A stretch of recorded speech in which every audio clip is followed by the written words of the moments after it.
बिस्मिल्लाहिर्रहमानिर्रहीम। आज की क्लास में हम पावर बीआई को स्टार्ट कर रहे हैं यहाँ से। और एक ये जिस डेटा सेट के ऊपर मैं वर्क करवा रहा हूँ ये भी एक सेल्स डेटा सेट है। आपको पता है कि सेल्स के अंदर जो है हम अ, ये आसान डेटा सेट होता है, इजी टू अंडरस्टैंड होता है, जिसकी वजह से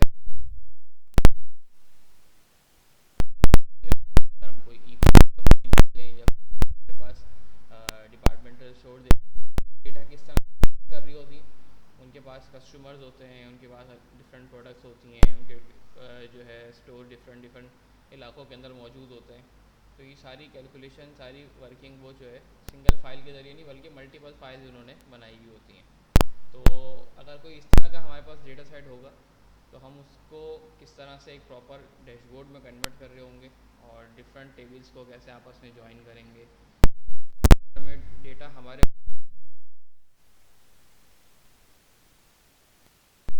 कर रहे होंगे। तो ये जो टास्क है जिसको हम आज की क्लास से लेकर क्लास के आखिरी आइंदा आने वाले तमाम क्लासों के अंदर फॉलो करेंगे और इसी से ही एक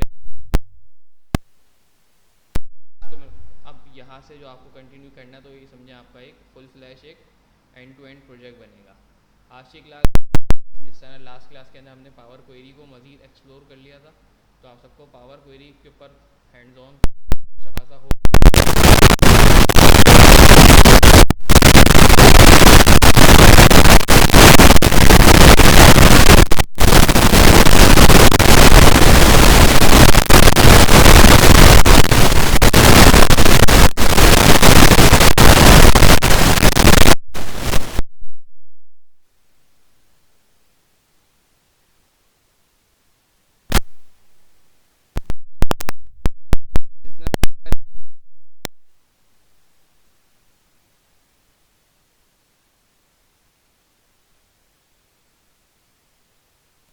डिफरेंट फाइल्स फॉर्मेट के ज़रिए डेटा उठाना होगा।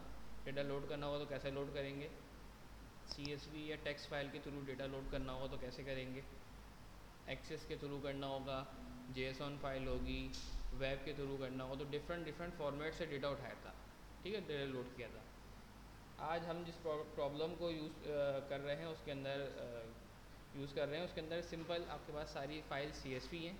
तो फाइल फॉर्मेट तो अलग अलग नहीं है, फाइल सारी एक ही फॉर्मेट की है, लेकिन उसके अंदर हमें कुछ ट्रांसफॉर्मेशन मज़ीद करनी है। डिफरेंट डिफरेंट तरह की ट्रांसफॉर्मेशन क्या क्या कर सकते हैं वो जो है हम उसके ऊपर करेंगे, ठीक है। तो सबसे पहले ब्लैंक पावर भी रिपोर्ट अपने पास ओपन कर लें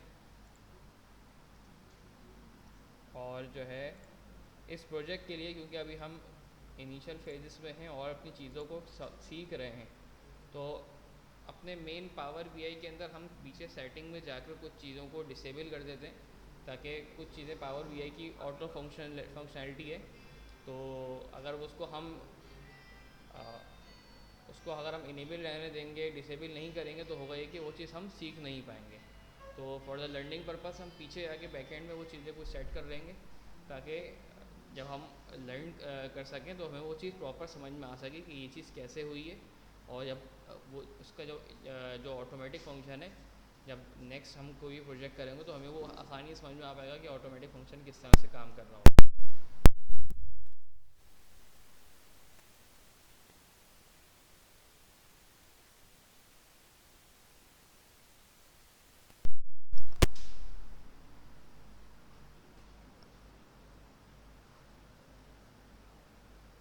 ठीक है, यहाँ पे कुछ चीज़ें हैं उनको हमें अपने पास चेक करना है।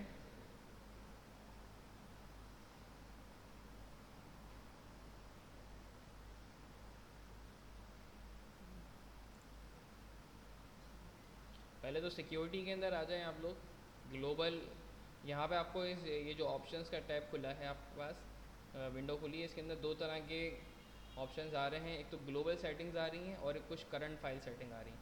तो ग्लोबल की सिक्योरिटी के अंदर आ जाएं और यहाँ पर आप नीचे आएंगे तो आपके पास ArcGIS फॉर पावर बीआई और map and field map visual, ये अगर दोनों अनचेक हुए हुए हैं तो उसको चेक कर लें। Options and setting and then options में जाएं, देन ये ग्लोबल की सिक्योरिटी के अंदर आएंगे तो यूज़ आर्क जेई फॉर पावर बीआई और यूज फील्ड में, अब इन दोनों को चेक होना लाजमी है, ठीक है। अगर नहीं है किसी का तो वो कर ले। अच्छा, इसके बाद रीजनल सेटिंग नहीं, इसके बाद आप आ जाएं, इसके बाद आप आ जाएं करंट फाइल के अंदर डेटा लोड, ठीक है। और यहाँ पर आप रिलेशनशिप का जो ऑप्शन मौजूद है, second option, auto detect new relationship after data is loaded, इस ऑप्शन को जो है अनचेक कर लें।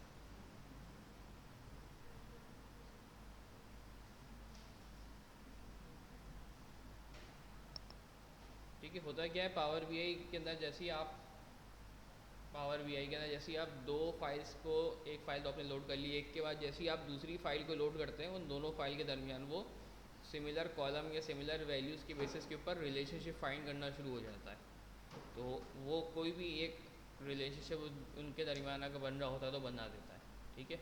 रिगार्डलेस देखे, ये इसको देखे बगैर कि वहाँ पर वैल्यूज़ क्या आ रही हैं और दूसरी जगह पर वैल्यूज़ क्या आ रही हैं। हो सकता है वहाँ पर जो है कस्टमर नंबर आ रहा हो 1 2 3 4 5 6, और वहाँ पर उस कस्टमर ने कितनी प्रोडक्ट ली है, एक प्रोडक्ट ली, दो प्रोडक्ट लिए, तीन प्रोडक्ट लिए, क्योंकि यहाँ भी 1 2 3 आ रहा होगा, यहाँ भी 1 2 3 आ रहा होगा, दोनों को देखते हुए वो समझेगा ये दोनों चीज़ें सेम है और रिलेशनशिप बना देगा। तो हमें इसकी ऑटो डिटेक्ट रिलेशनशिप के ऊपर रिलाई नहीं करना, बल्कि हमें रिलेशनशिप खुद बनाना है। तो मैंने यहाँ पे इसको वो कर दिया, डिसेबल कर दिया। ये सिर्फ करंट फाइल के लिए हुआ है। ये जो चेंजेस ग्लोबल किए हैं ये हमेशा के लिए रहेंगी, और ये जो करंट फाइल के लिए किया है ये सिर्फ इस फाइल के लिए। अब न्यू पावर बीआई खोलेंगे तो उसके अंदर ये ऑटोमेटिकली ऑन रहेगा, ठीक है।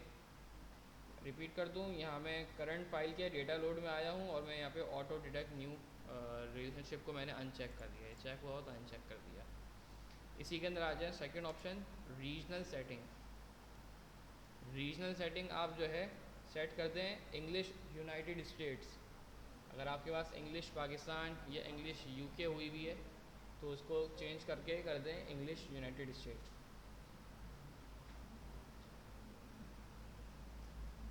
अच्छा, इसका फ़ायदा क्या है? ये आपके बेसिकली डेट फॉर्मेट को और आपके रीजन से रिलेटेड जितनी भी सेटिंग्स हैं उनको फॉलो करता है। हर रीजन का डेट लिखने का, टाइम लिखने का अंदाज़ अलग अलग है, हर रीजन की करेंसी अलग अलग है।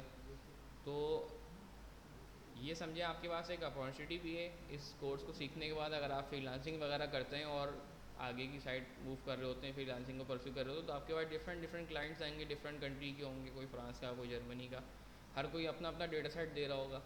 तो फ्रांस का डेट लिखने का स्टाइल अलग होगा, जर्मनी वालों का डेट लिखने का स्टाइल अलग होगा।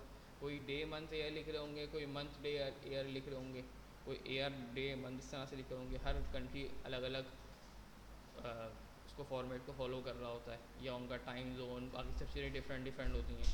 तो ऐसी कंडीशन के अंदर आपकी सेटिंग यहाँ पे हुई होगी यूएस के हिसाब से, या आपकी सेटिंग हुई हुई होगी इंग्लिश पाकिस्तान के हिसाब से, क्योंकि हम इंग्लिश पाकिस्तान जो है वो बेसिकली यूके वाला फॉर्मेट ज़्यादातर फॉलो कर रहे होते हैं, डे मंथ और ईयर, जबकि यूएस वाला फॉर्मेट मंथ डे ईयर होता है, ठीक है। तो उस लिहाज से जो है वो आपका जब भी कभी आपके पास ऐसा डेटा आएगा तो वो आपके कॉलम्स को डेट डिटेक्ट नहीं कर पाएगा, क्योंकि जब तक वो 1/12/1/1/2026 उसको डेट बना देगा 1 जनवरी। अब 2 जनवरी को वो जो है ना 2 जनवरी नहीं बोलेगा, बल्कि वो 1 फरवरी बोल देगा। डेट आपकी अगली दिन से ख़राब होना शुरू हो जाएगी, और वो जो है एक वक्त आएगा कि 12 जनवरी तक तो डिटेक्ट करेगा, बाकी उसके बाद बोल देगा कि 12 जनवरी को वो दिसंबर की पहली तारीख तो बोल देगा, लेकिन वो बाद में इसी तारीख को ख़राब कर देगा, 13वीं तारीख को। जी, मेरे सिस्टम में जो डेट आ रही है, पहले डेट आ रही है, फिर मंथ आ रहा है, फिर ईयर आ रहा है, वो भी चेंज करनी पड़ेगी। नहीं नहीं, उधर उसको चेंजिंग करना पड़ेगा। उसको करनी जिस पड़ेगी। डेटा सेट के ऊपर आप काम कर रहे हैं ना, वो जिस रीजन का है, जिस कंट्री का है, या जिस क्लाइंट का है, उसकी जो रिक्वायरमेंट है आप अपनी लोकेल को उस हिसाब से सेट करेंगे, ठीक है। आप अपने हिसाब से नहीं कि मैं चाह रहा हूँ कि मैं इसका यूके के हिसाब से करूँ, क्योंकि मेरे पास जो डेटा है वो एक यूएस की कंपनी का डेटा है, तो ज़ाहिर है मैंने फिर यहाँ पे इसी वजह से इंग्लिश यूनाइटेड स्टेट्स को फॉलो कर रहा हूँ यहाँ पर, ठीक है। ये तीनों चेंजेस करने के बाद आप ओके कर दें। और आप डायरेक्टली आ जाएं ट्रांसफॉर्म डेटा के ऊपर।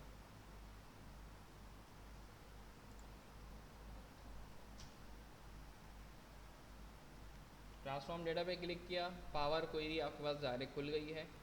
और पावर क्वेरी खोलने के बाद आपको फ़ाइल को लोड करनी है। सबसे पहले कस्टमर्स की फ़ाइल जो है आपके पास वो लोड कर लें। आप जाएं टेक्स्ट CSV फाइल, और वो डेटा आपका जहाँ कहीं भी मौजूद है, पहले तो मैं अभी डेटा लेकर आ जाऊँ अपने पास। टेक्स्ट एंड CSV, और आप power BI class adventure work के अंदर लुकअप फाइल्स के अंदर आप जाएंगे तो यहाँ पर आपको कस्टमर्स की फ़ाइल मिल जाएगी। ठीक है,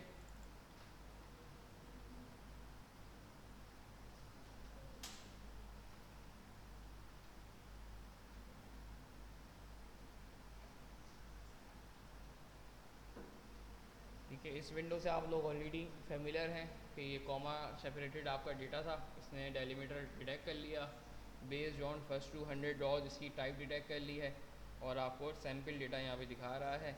आप इसे सहमत करते हैं तो ओके कर दें, ये डेटा आपके पावर क्वेरी के अंदर लोड हो जाएगा। ये फ़ाइल मैंने अभी शेयर की है, मैं भी अब तक सारी फाइल्स को वन बाय वन करके लोड कर रहा हूँ।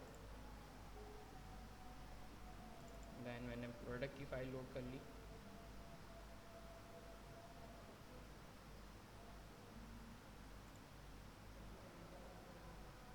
प्रोडक्ट का डेटा आ गया।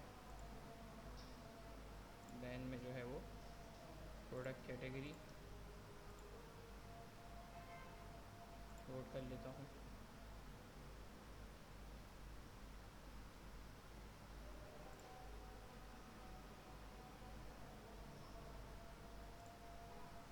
उसके बाद प्रोडक्ट सब कैटेगरी,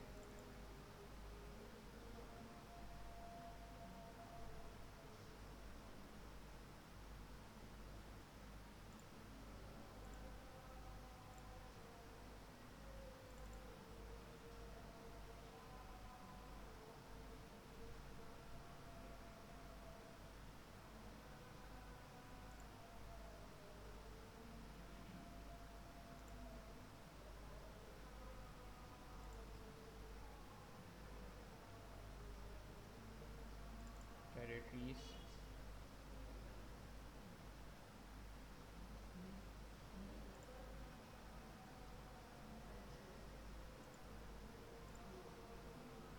रिटर्न्स,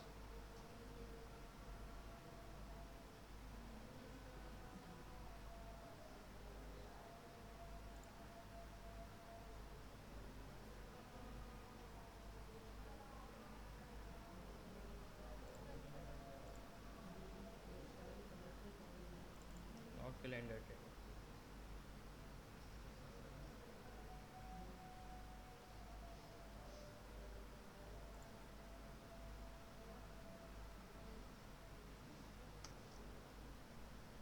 एक छोटा सा काम आपको और करना है। आपने साथ के साथ टेबल लोड करने के बाद आप देख रहे हैं कि हर टेबल का नाम आ रहा है एडवेंचर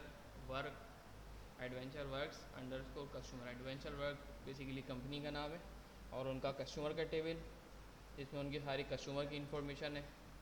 उनके प्रोडक्ट का टेबल जिसमें उनकी सारी प्रोडक्ट की इन्फॉर्मेशन है। प्रोडक्ट की प्रोडक्ट किस कैटेगरी को फॉलो करता है वो कैटेगरी, वो किस सब कैटेगरी को फॉलो करता है वो सब कैटेगरी। टेरिटरीज यानी कि किन किन रीजन्स में इनकी ब्रांचेस हैं वो सारा ऑर्डर जो उनका रिटर्न होकर आ गया है वो रिटर्न्स का डेटा है। और कैलेंडर के नाम से एक टेबल है जिसके अंदर खाली एक डेट्स आपके पास आ रही है। यूजुअली आप भी अगर दराज के ऊपर अकाउंट बना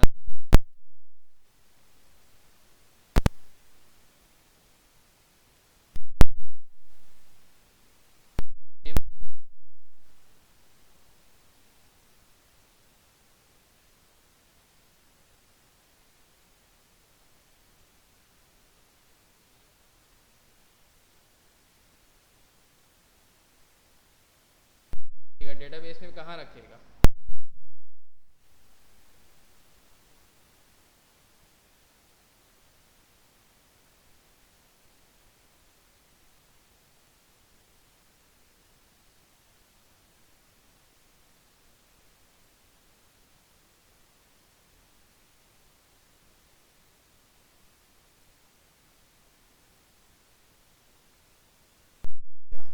क्रेडेंशियल्स वही होने चाहिए जो दराज उसको दे रहा है, वो मैच होंगे तभी वो आगे आके उसको लॉगिन करने का ऑप्शन देगा। ठीक है, उसका बाकी इन्फॉर्मेशन सीन ऐसी फ़ोन नंबर वगैरह सब लिया हुआ है, OTP वगैरह सब आ रहा होता है। तो जितना भी कस्टमर से रिलेटेड जितनी भी इंफॉर्मेशन है, तो अगर आप यहाँ नोट करें तो हमारे पास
भी साथ साथ लेते रहते हैं।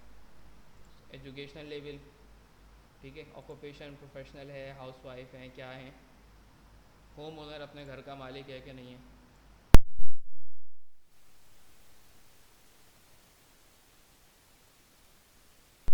अकाउंट क्रिएट कर लिया, लेकिन दराज ने अपने पास कुछ प्रोडक्ट्स भी सेव की करके रखी होंगी जिनको वो अपने स्टोर के ऊपर डिस्प्ले कर रहे हैं। ठीक है, वो प्रोडक्ट की भी जो इन्फॉर्मेशन है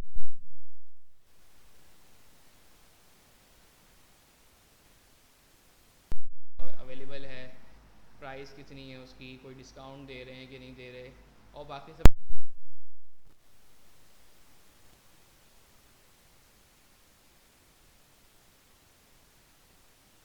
उन्होंने एक यूनिक नंबर असाइन किया हुआ है। आप भी जाते हैं इम्तियाज़ में, चेज़ में, तो वो बार कोड आपको यूनिक वो होता है, जैसी वो स्कैन प्रोडक्ट शो नहीं होती, क्योंकि हर प्रोडक्ट को उन्होंने एक यूनिक नंबर दिया हुआ है। वो प्रोडक्ट कोई ना कोई सब कैटेगरी को फॉलो कर रही है। सब कैटेगरी से मुराद क्या है, जब आप दाखिल होते हैं इम्तियाज़ में, चेज़ में, किसी भी डिपार्टमेंटल स्टोर के अंदर, तो वहाँ पे आपको ग्रॉसरी का सेक्शन नज़र आता है। उस ग्रॉसरी के मुख्तलिफ सेक्शन है, ग्रॉसरी का सेक्शन है, होम अप्लाइंसेस का सेक्शन है, गारमेंट्स का सेक्शन है। तो आप ग्रॉसरी के अंदर आते हैं तो आपको ग्रॉसरी के अंदर भी डिफरेंट सेक्शन नज़र है।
जो बाइक्स की जो कैटेगरी है उसकी सब कैटेगरीज कौन कौन सी हैं, तो जहाँ जहाँ वन आ रहा है वो सब बाइक्स की सब कैटेगरीज हैं।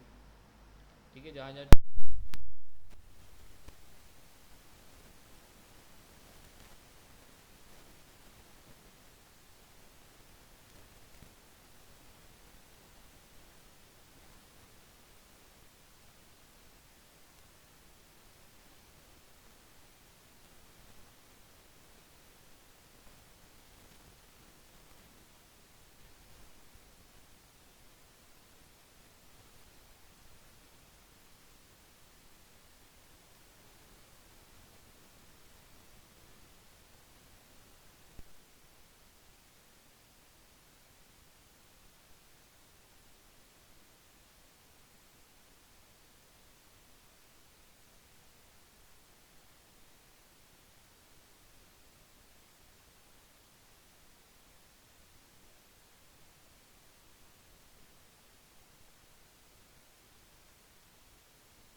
सी प्रोडक्ट का कितनी क्वांटिटी के अंदर रिटर्न आया है, ये डिफाइन हुआ हुआ है।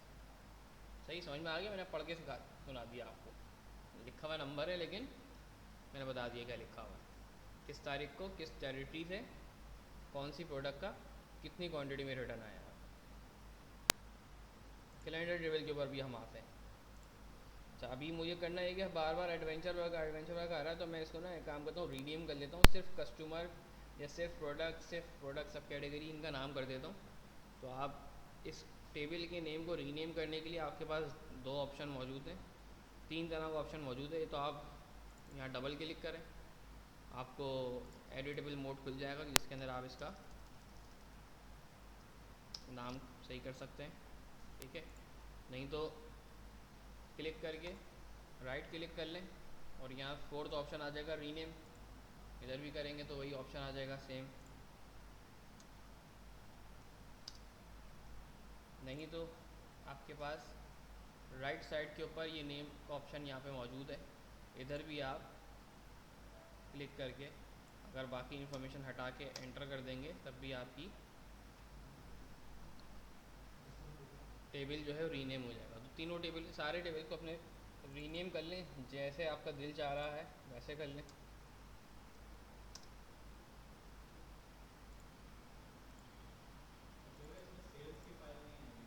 जी, सेल्स की फ़ाइल नहीं है।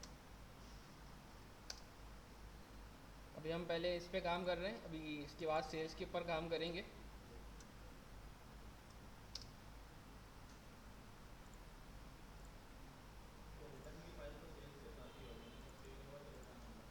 जी,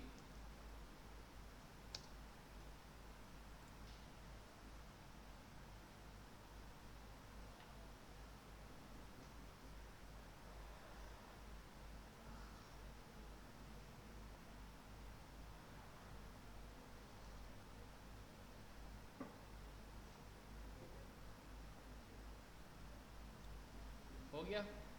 अच्छा, कभी भी पावर क्वेरी के अंदर जब आप कोई डेटा लोड करें, अननोन डेटा हो या नोन डेटा हो, आपको 2 से 3 स्टेप्स को लाजमी फॉलो करना है। सबसे पहले तो आपने डेटा को जैसे ही आप लोड करें, आप ये चीज़ मेक श्योर कर लें कि आपके जो हेडर्स हैं वो आपके फर्स्ट कॉलम में जो आपके जो हेडर वाली जगह के ऊपर आ रहे हैं कि नहीं आ रहे। सही है, नहीं आ रहे तो आप उनको use first row as header करना ज़रूरी है, वो आप लास्ट क्लास में भी कर चुके हैं, ठीक है।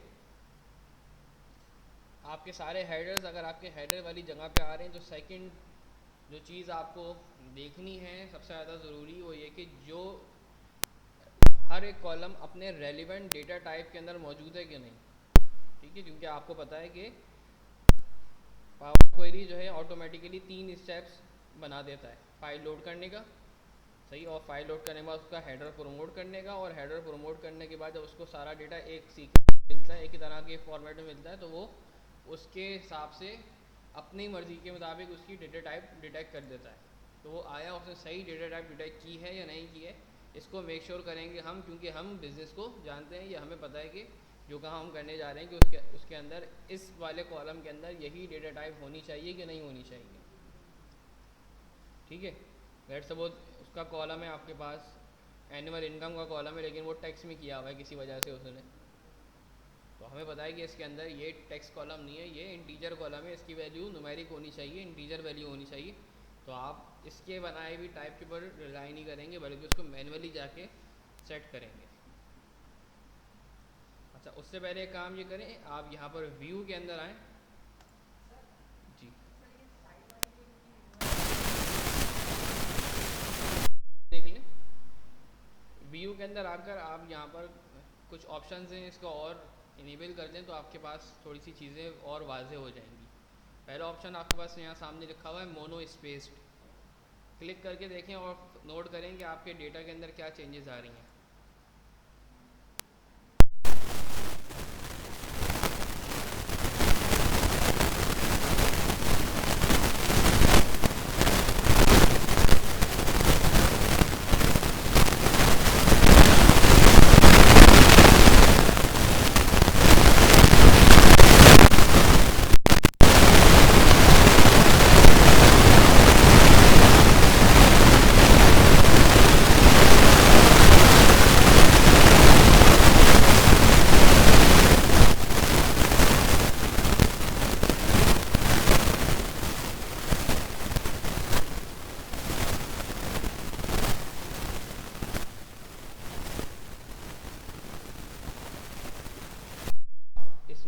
एल में और कैपिटल आई के अंदर फ़र्क करना मुश्किल वैसे तो होता है, बहुत मामूली सा एक फ़र्क होता है। एल आई की जो लेंथ होती है वो स्मॉल एल के मुकाबले में थोड़ी सी छोटी या बड़ी होती है, लेकिन शायद इतने बड़े बिग डेटा के ऊपर काम करते हुए आपसे ये मिस्टेक निकल जाए।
यूनिक है, ये आप सबका सीन ऐसे ही यूनिक है, सही।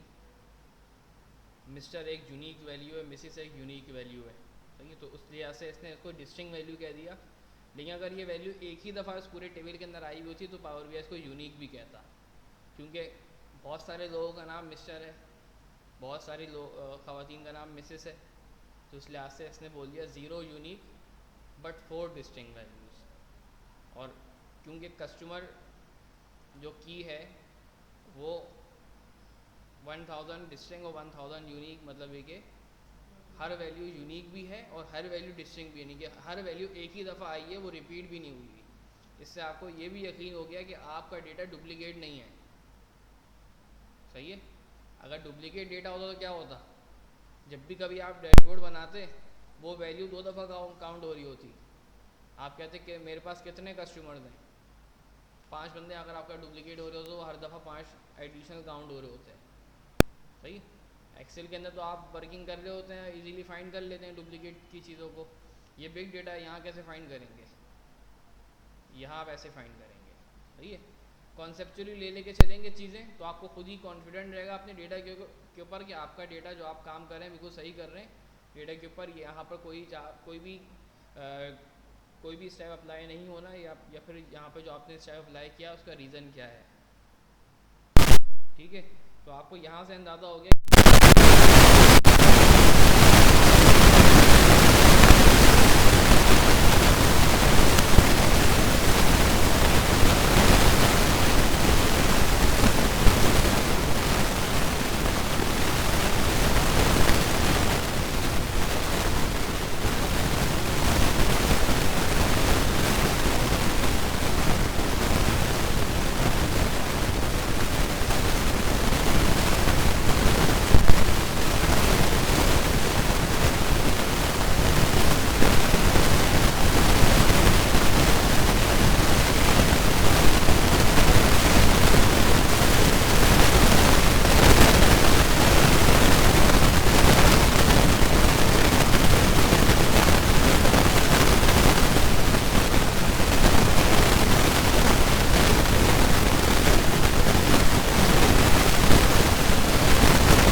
डेट में किया हुआ है।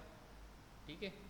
मैरिटल स्टेटस टैक्स में है, जेंडर टैक्स में है, ईमेल एड्रेस टैक्स में है, एनुअल इनकम को इसने डॉलर साइन यानी कि फिक्स डेसिमल नंबर में किया हुआ है, ठीक है। Total number of children whole number में किया हुआ है, होल नंबर में ही होना चाहिए। एजुकेशनल लेवल आपका टैक्स में है, बिल्कुल सही है।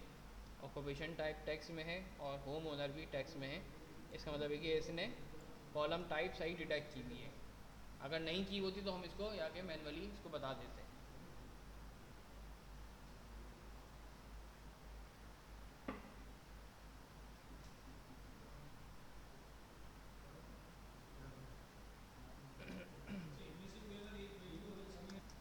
मेरे पास प्रीफिक्स, फर्स्ट नेम और लास्ट नेम 3 कॉलम है।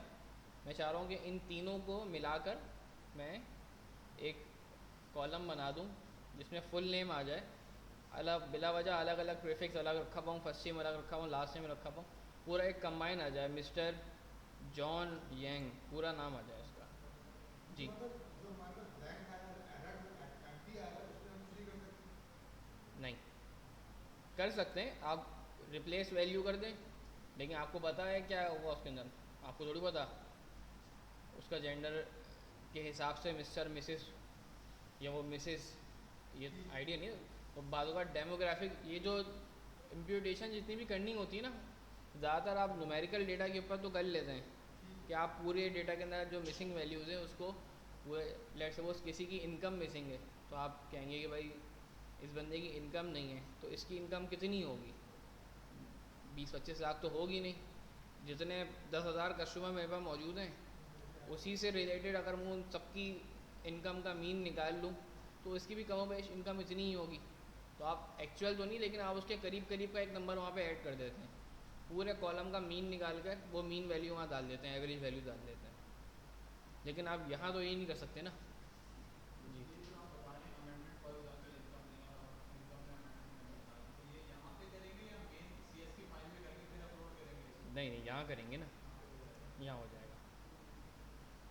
कैसे होगा वो मतलब ये बताएंगे अभी अभी ठीक मिसिंग वैल्यूज़ के ऑप्शन आएंगे। ठीक। पहली प्रॉब्लम जो हमारे पास आ रही है वो आ रही है कि हमें तीनों कॉलम को कॉन्केटिनेट करना है, कंबाइन करना है और एक कॉलम बनाना है। मैं चाह रहा हूँ कि एक फुल नेम का कॉलम बन जाए, बजाय इसके कि मेरे पास 3 डिफरेंट डिफरेंट कॉलम बने। सही। अच्छा, पावर क्वेरी के अंदर 2 चीज़ का ख्याल रखिएगा। एक आपके पास टैब है ट्रांसफॉर्म डेटा का और एक आपके पास टैब है ऐड कॉलम का। इनके अंदर बहुत सारे ऑप्शन सिमिलर हैं। अगर आप देखें तो अच्छे खासे ऑप्शंस आपको उसी तरह के ही नज़र आएंगे जो इसके अंदर मौजूद हैं, ठीक है। फ़र्क क्या है? ट्रांसफॉर्म के अंदर जाके जब भी आप कोई काम करेंगे तो आपके इसी टेबल के ऊपर ट्रांसफॉर्मेशन अप्लाई हो जाएगी, और जब आप ऐड कॉलम में जाके कोई वर्क करेंगे तो ये टेबल अपनी जगह ऐसे ही रहेगा और इसके आखिर में एक नया कॉलम बनेगा और जो काम आप कर रहे हैं वो उस नए कॉलम में आके सेव हो जाएगा। सही है। तो ये डिसाइड आपको करना है कि आपको ये करंट डेटा के ऊपर ही ट्रांसफॉर्मेशन अप्लाई करनी है या एक नया कॉलम बनाना है। अब लेट्स सपोज मेरे पास ये प्रॉब्लम है कि मैं चाह रहा हूँ कि एक फुल नेम का कॉलम बना दूँ। अब मैं सोचूँ कि मैं फुल नेम का कॉलम तो बना दूँ, तो मैं फुल नेम अलग रखूँ, first name last name prefix अलग रखूँ, तो ये कोई इतनी क्रिटिकल इन्फॉर्मेशन तो नहीं कि इसका अलग अलग तोड़ तोड़ के भी रखूँ और फुल नेम के नाम से एक अलग कॉलम भी बनाऊँ।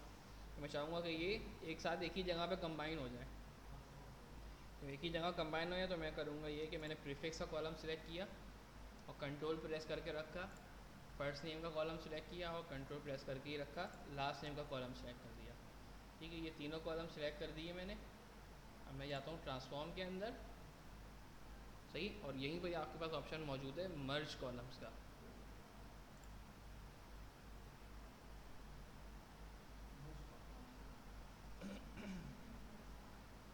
ट्रांसफॉर्म के अंदर आएंगे, आपके पास आ जाएगा ऑप्शन मर्ज कॉलम का।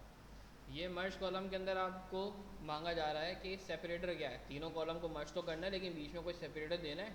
आपके फर्स्ट नेम और लास्ट नेम में बीच में एक स्पेस होता है, तो देना है। तो आपके पास यहाँ सारे ऑप्शन मौजूद हैं, space, comma, is equal sign, पता नहीं कौन कौन सी चीज़ें बोल रहा है।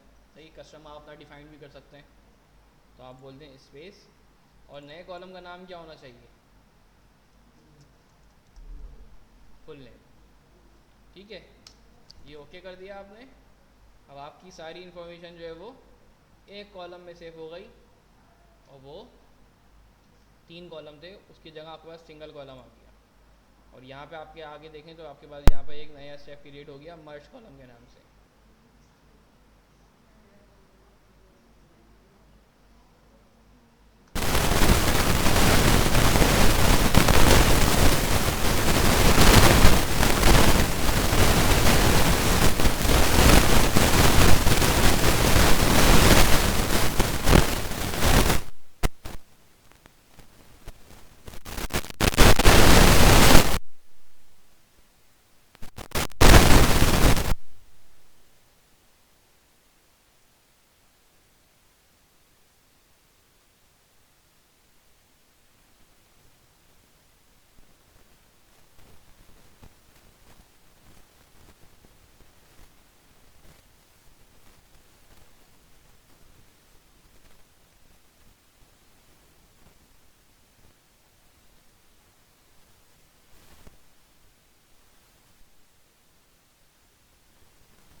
आ जाएं भाई, एक्सेल के अंदर आ जाएं।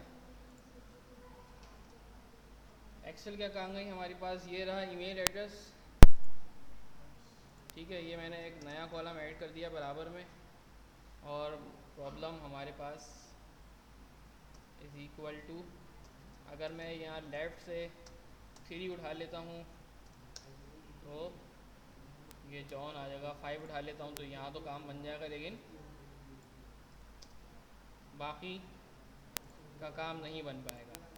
ठीक है, आपके सामने है ये, मैंने अब ज़ाहिर है 5 उठाया तो ये एग्जैक्टली 5 ही उठा रहा है ये। ठीक है, लेकिन ऐसा नहीं है कि एक्सेल के अंदर ये काम नहीं हो सकता, एक्सेल के अंदर भी ये काम हो सकता है। थोड़ा मुश्किल से हो सकता है, यानी कि मल्टीपल फार्मूलाज लगाए जा सकते हैं, लेकिन हो सकता है।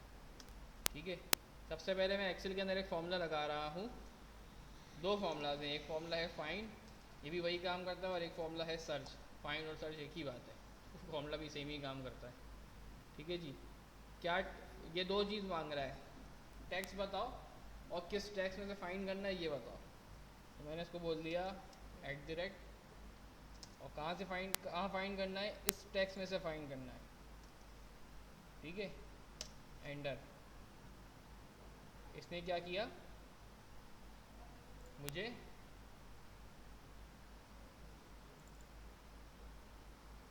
@ की पोजीशन बता दी कि @ इस टैक्स के अंदर 6ठी पोजीशन पर है। बस बाकी मजमा समझ गया। ठीक है, इसने मुझे हर जगह पे मेरे @ की पोजीशन बता दी। बता दी, मुझे अब क्या,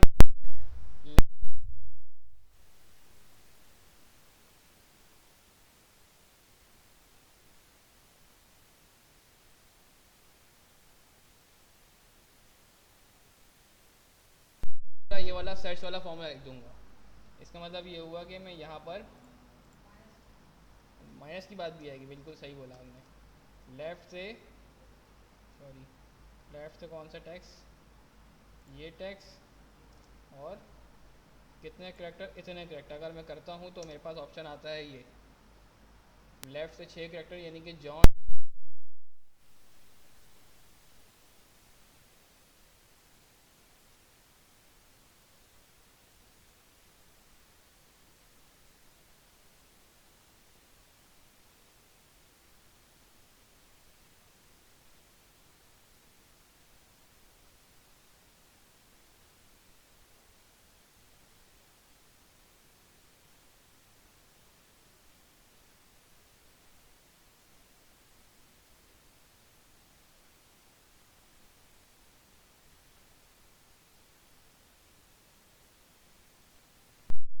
शुजा भाई जो है,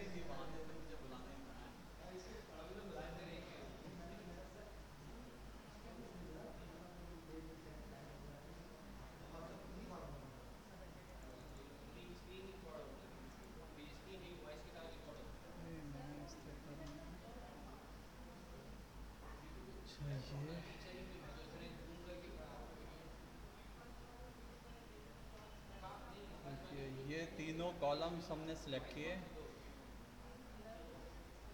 और हम जा रहे हैं डाटा में। डाटा से आते हैं हम, सॉरी ये तो हम वो कर रहे थे यार, ईमेल पे आ रहे हैं हम। ये ईमेल हमने सेलेक्ट किया, हम आगे डाटा ऊपर सेलेक्ट हुआ हुआ है, text to column. Text to column में ये डेलिमिनेटेड लिखा हुआ है, सिलेक्ट हुआ हुआ है ऑलरेडी। इसको हम करते हैं नेक्स्ट। ये नेक्स्ट से हमारे पास आ जाता है ये अदर्स में।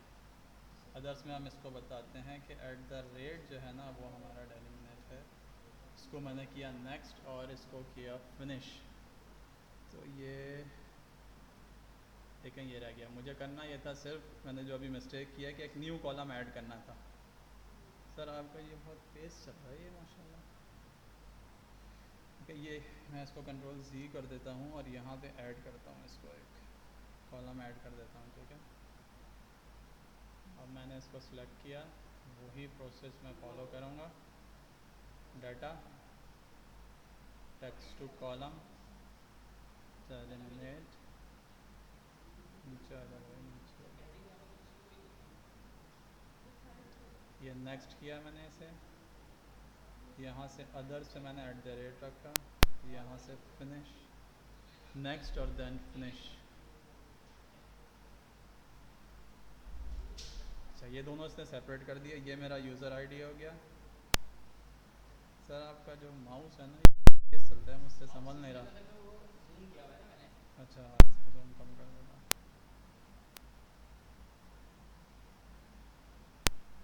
सर मैंने इसमें ये निकाला है देखें,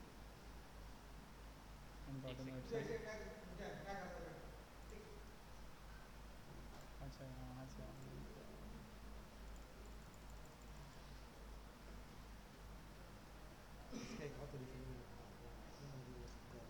कंट्रोल करना है, कंट्रोल भाई कंट्रोल कहाँ जा रहा है?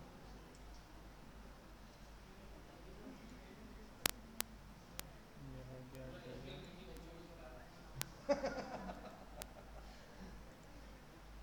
सर ये बेटा से मैं आ गया, टैक्स इधर आ गया, ये मैंने ये कर दिया, ये टैब हटा दूँ इधर से, अदर करके फिनिश, और इधर ये बेटा ये मुझसे गलती ये हो रही है यार, मैं पागल हूँ। इसको कॉपी कर देता हूँ इधर,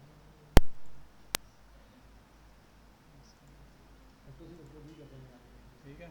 अब इस पर कर देता हूँ अपना काम।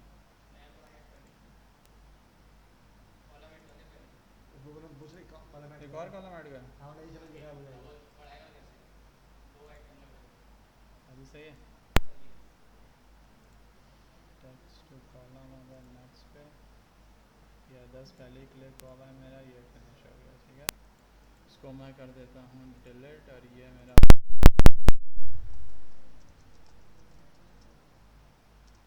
ठीक है। बाकी अदर भाई आप समझा।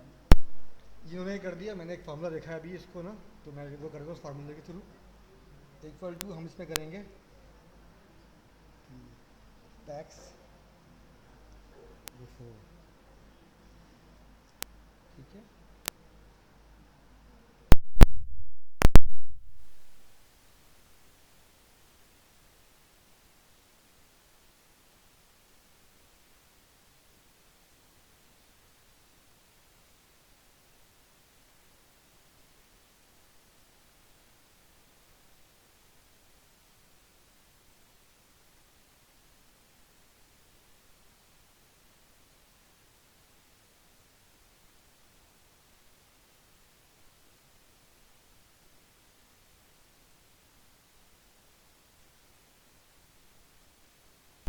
हो गया था नहीं, इस फार्मूले से भी हो जाता है चीज़, फिर आसानी आ गई बहुत सारी। हाँ ये आसानी आ गई है वैसे।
Second year economics and finance Karachi institute. Economics and finance from Karachi university, माशाल्लाह।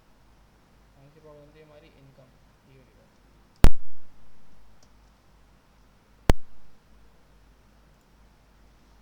छोटा कर दूँ स्क्रीन, मसला तो नहीं होगा? सही है, बोलेंगे इफ़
हाँ, ये रहा भाई।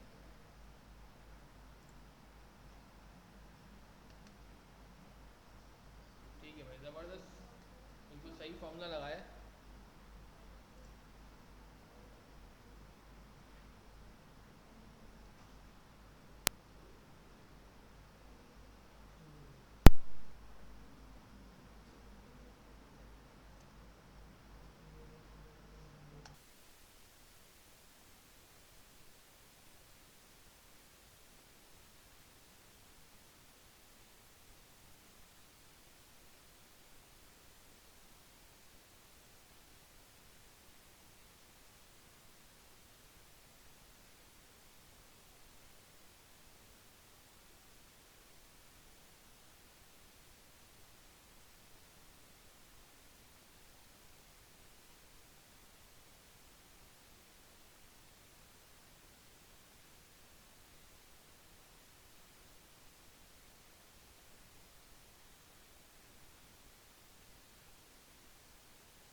इक्वल्स टू राउंड का फॉर्मूला लगाया, इक्वल्स टू राउंड, फिर इसको सेलेक्ट किया और 2 डेसिमल पॉइंट्स के आगे चाहिए हमें, तो हमने इस पर 2 लिख दिया तो हो गया इसका फॉर्मूला।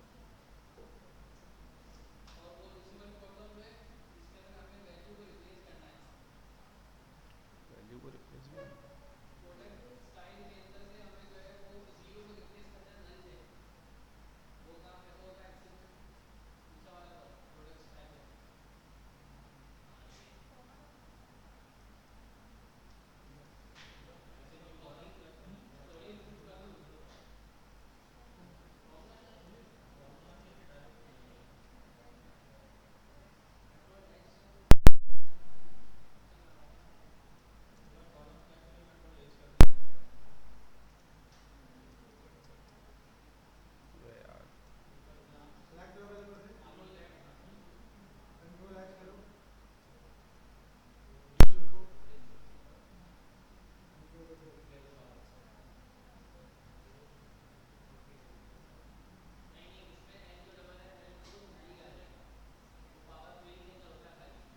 अच्छा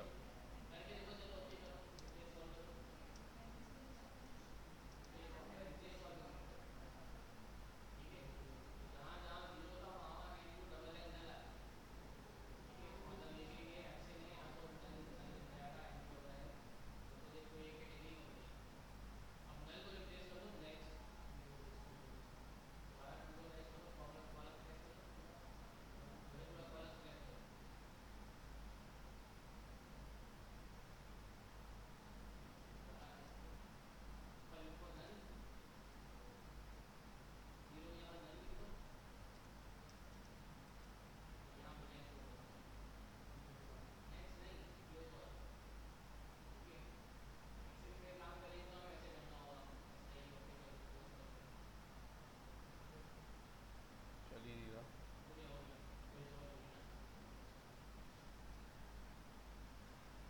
सही।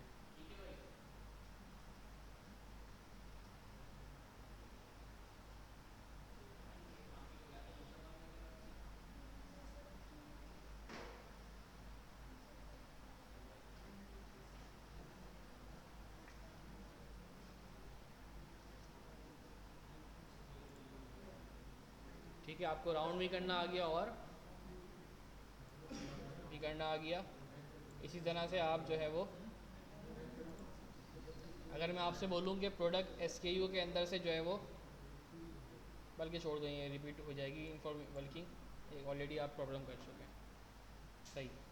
अच्छा, जब तक आप फर्दर करें ये कि प्रोडक्ट कैटेगरी, प्रोडक्ट सब कैटेगरी, टेरिटरी और रिटर्न, ये चारों टेबल्स को एक दफ़ा गो थ्रू कर लें।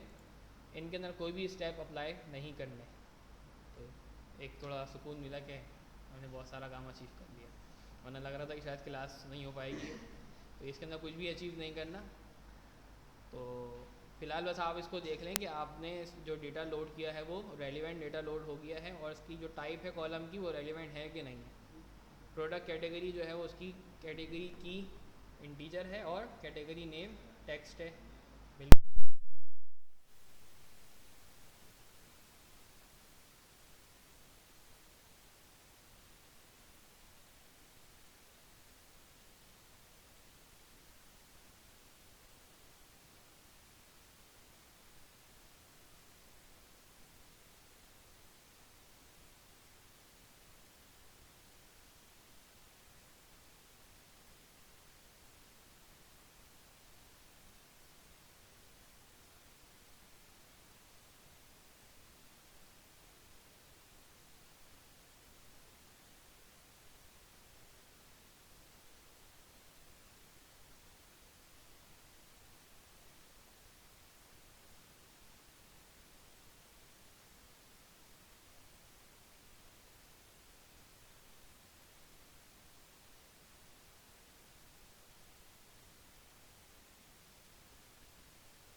मुझे करनी होंगी।